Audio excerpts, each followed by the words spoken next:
Amis du jour, bonjour. Comme nous l'avons vu précédemment avec cette prière du Notre Père, on place Dieu et sa volonté en premier dans nos préoccupations, puis on implore Dieu de pourvoir à nos besoins et enfin on se mobilise pour la réconciliation entre Dieu et les êtres humains et entre les êtres humains entre eux. Finalement, on voit avec tout ça que la prière, c'est une entrée en relation avec Dieu pour que sa volonté et la nôtre se rejoignent et ne fassent qu'une. Nous prions pour que le ciel descende sur la terre et pour que ce monde s'élève vers la perfection céleste. Quand nous prions, nous nous abandonnons à la volonté de Dieu, nous nous mettons à sa disposition tout en lui remettant nos besoins et en cherchant la réconciliation avec lui, en cherchant à nous rapprocher de lui, à nous unir à lui. Quoi de plus logique donc que ce qui termine cette prière, d'abord en demandant à Dieu de ne pas nous laisser entrer en tentation. Tentation, épreuve, c'est le même mot en grec.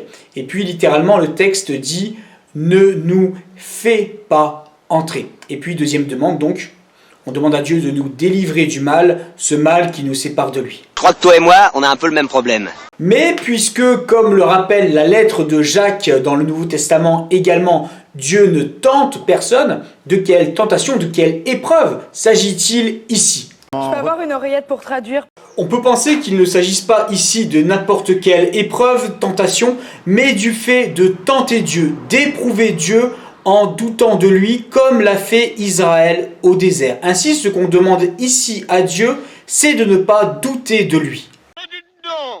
En effet, même quand tout semble indiquer le contraire, Dieu est bel et bien là, aux commandes, et il est fidèle. Et la meilleure façon pour que nous ne doutions pas de Dieu est qu'il nous délivre de ce mal qui nous influence.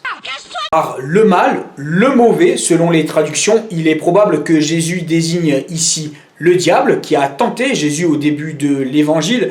Ainsi, le mal se présente ici comme une personne, du moins une puissance, une force qui nous influence, qui nous asservit et qui nous pousse à douter de Dieu et à nous éloigner de lui dans nos pensées et dans nos actes.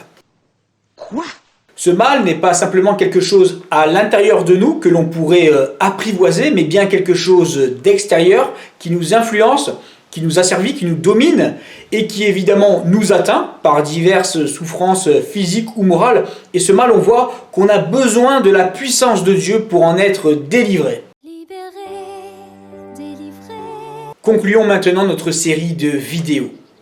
Même si on peut tout dire à Dieu et que Jésus nous encourage par ailleurs à tout lui déposer, la prière telle que l'a enseigné Jésus n'est pas l'étalage de nos exigences, ni la négation de ce qui nous préoccupe.